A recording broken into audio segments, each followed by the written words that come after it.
This week on Husky News Network, students are displaced as a fire breaks out on Hemingway Street. I lost everything I had. Boston's transgender community gathers to commemorate Rita Hester. Transgender isn't a mental disease, it's a physical problem. We're not bad people, we're just people. And a multi-million-dollar grant providing more opportunities for women in STEM. Let me tell you what I have. Husky News starts now. Good afternoon, and welcome to the Husky News Network. I'm Nolan Bacola. And I'm Cleo. First up today, about 100 people lost their homes as a fire destroyed an apartment building on 104 Hemingway Street on October 27th. Sophia Kravitz reports that a majority of those affected were students from Northeastern, Berkeley, and Emerson. This is the aftermath of Hemingway Street fire. It broke out on the last Saturday of October, leaving 100 people without places to live. The fire, caused by unspecified electrical problem, started on the second floor around 3 p.m. and injured 11 people. Northeastern provided the affected students with temporary housing and free access to the dining halls. I lost everything I had. So we still have to depend on ourselves, basically, because they only provide free housing for the first week. And after that week, we still have to move out from the on-campus housing or start paying them, or just look for our own housing. Babson Residential, the company that owns the building, promised to return residents their security deposits and last month's rental payments, but they're not going to cover any other damages or losses. But people at the Northeastern, the community has been really supportive, teachers, friends, just all around, and also the drive that happened I think last week, it was really, really helpful in helping us get at least some stuff back, basically. Volunteers have donated clothing and personal supplies for those affected by the fire. Nathan Hostern, a president of Northeastern Student Government Association, told us about the drive they organized for the students. We literally filled up the whole Center for Intercultural Engagement with supplies. It was insane how much stuff we got so quickly. We had students who came back multiple days, which was awesome to see. And every day we saw new faces of people that were affected. So it was just a really cool thing to be a part of. And so all of the leftover stuff that we had, we basically just boxed it up, put it in bags, gave it to this organization that does donations for Syrian refugees here in the Boston area. So even the things that didn't directly go to help people that were affected by the fire still went to go to help refugees locally. But it has been more than a month since the incident happened, but the exact cause of the several-alarm fire is still under investigation. Those willing to provide any kind of support to Hemingway residents can do so by making a donation on GoFundMe.com. Thank you, Sophia. Moving on. Northeastern recently received a $4.4 million grant from the National Science Foundation, aimed to make STEM education more accessible. The university is partnering with Middlesex Community College, allowing students there to more easily transfer to Northeastern and earn degrees with the scholarship. The grant is intended to increase the number of women and minority students in STEM. The program was announced in the ISAC on campus. Governor Baker, Congressman Kennedy, and President Aoun spoke at the event that was part of the state's first ever STEM week. Let me tell you what I have.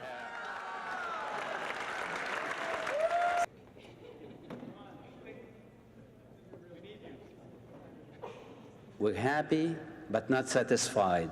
We'll be satisfied when next year we can scale it up in such a way that women and minorities are going to exceed down the road the number of non-women, non-minorities who are in the STEM fields. This is one of a series of announcements that are being made this week for the first inaugural STEM week here in the Commonwealth of Massachusetts.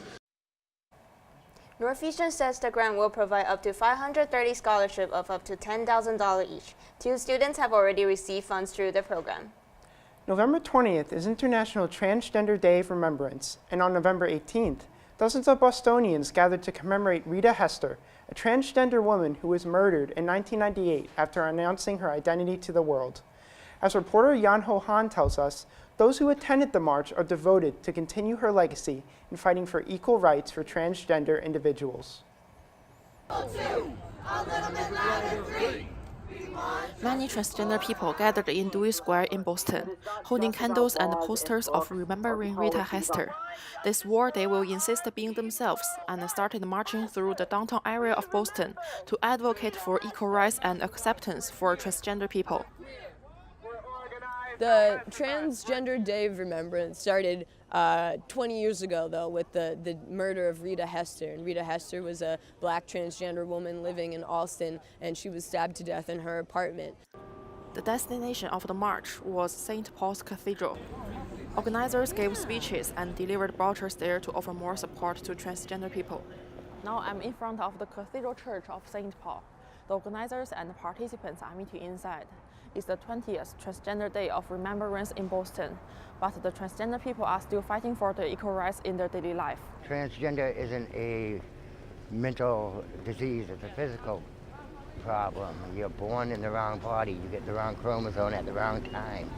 But you're very much out of line, body and soul. So we're not bad people, we're just people. Not only transgender people participated, many volunteers and other people who wanted to support them showed up as well. And if you don't have a voice, maybe somebody else can help you and be your voice. And if you have a friend and you know they're going through it, be supportive, because you make your own family. Maybe your own family isn't your family, but you make your own family through the friends and the people in your life, and they become the people that you love, and they give you emotional support. We have Yanho here in the studio with more info on the event. So Yanho, has the march caused any sort of political change in the Boston area thus far? I haven't heard about any political change in Boston till now, but we believe that with the efforts transgender people have ever made for the 20 years, we believe they will gain more attention from the society, and they will get to know there are a lot of people willing to help them to fight for the equal rights. Thank you, Yanho. Now, coming up on Husky News Network. A student-made film from the College of Arts, Media and Design approaches its release date. A healthy initiative brings a local farmers market to Northeastern's campus. And a local community center gives handicapped individual a chance to practice some soccer.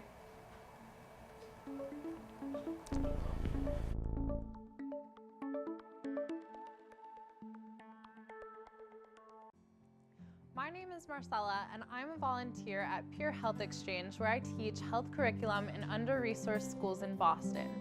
Participating in this program was an incredible experience. I've met so many amazing young people and made great friends while gaining up valuable skills as a health educator. Pure Health Exchange works towards health equity, and we need you to help us make a positive impact. Visit us at purehealthexchange.org. Welcome back to the Husky News Network. I'm Claire Wu. And I'm Nolan Piccola. Northeastern's College of Arts, Media and Design are set to release its student-run short film, Queen Cleo, tomorrow. And as Vincent Van Oorschot reports, CAMD faculty are helping to make the show a reality. Juniors and seniors at Northeastern are putting their skills to work this semester. They're doing that in the form of a short film named Queen Cleo. The film follows the life of Cleo, who struggles to handle school life and resorts to drugs to help her cope with her studies. The students have gained hands-on experience in creating this film and believe it will help them later on in their industry lives. Yeah, I mean, I think it just gives them experience, just on set and producing things. You know, it's like there's not a lot of like I said, there's not a lot of production stuff that happens at the school. So the fact that gives people on-set experience, logistic experience, dealing with a lot of different planning, a lot of different difficult aspects of production. It's only going to help them at this point.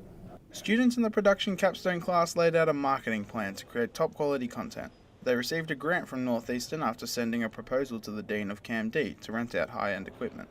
Members of the faculty have also been working hard to spread the word about the film through social media platforms.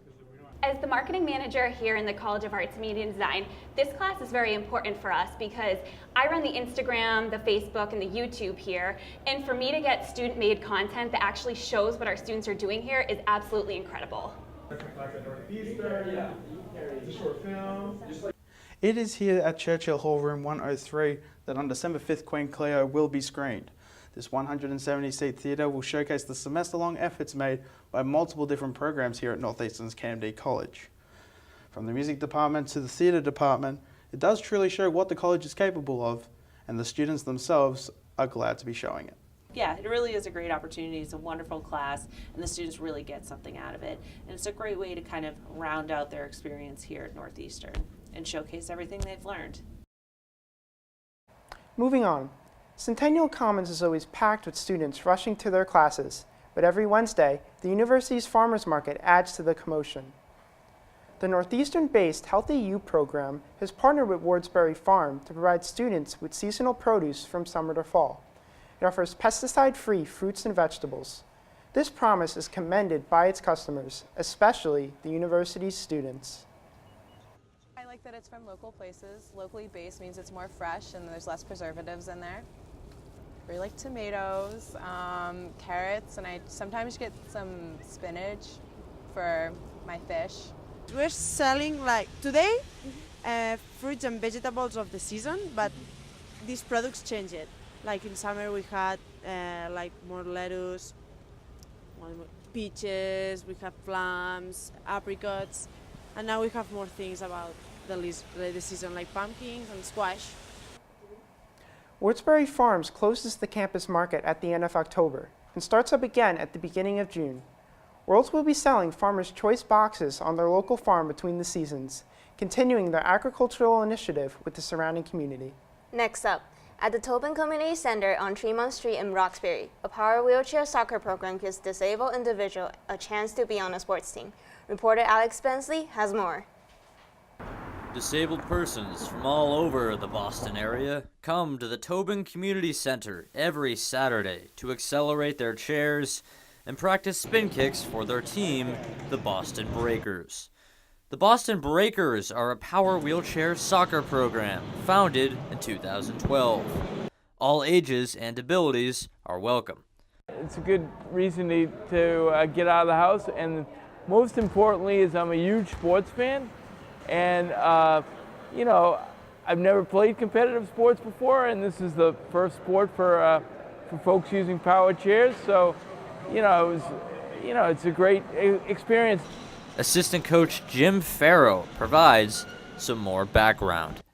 The organization is sponsored by a group called Boston Self-Help Center, and it's a group that has been around for a long, long time. I'm the treasurer of that group, and Boston Self-Help Center held an event to introduce wheelchair soccer to this area.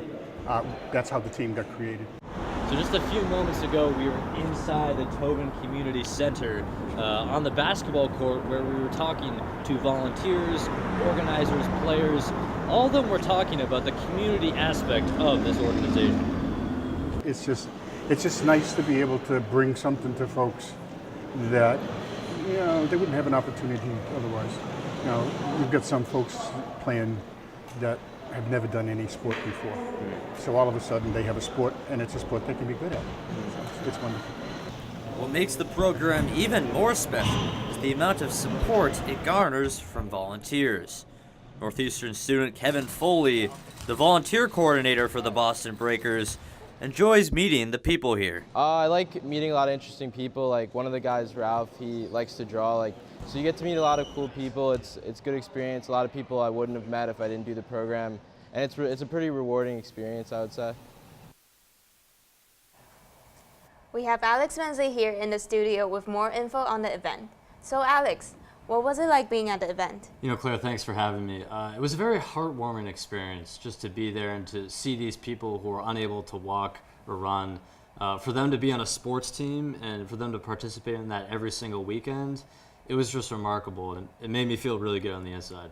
And would you ever go back to volunteer again? Oh, absolutely. Actually, when I was there, I did do some volunteering, and I thought to myself, how can I not come back? This is just an unbelievable experience. And how did you hear this event from? I heard about this through my friend Stephen Pep. He actually volunteers for the organization, and I am so glad that I went because, like I said, it was just a great experience. All right, thank you, Alex. Now that's all the time we have for you today. Thanks for tuning in. We'll see you next time on the Husky News Network.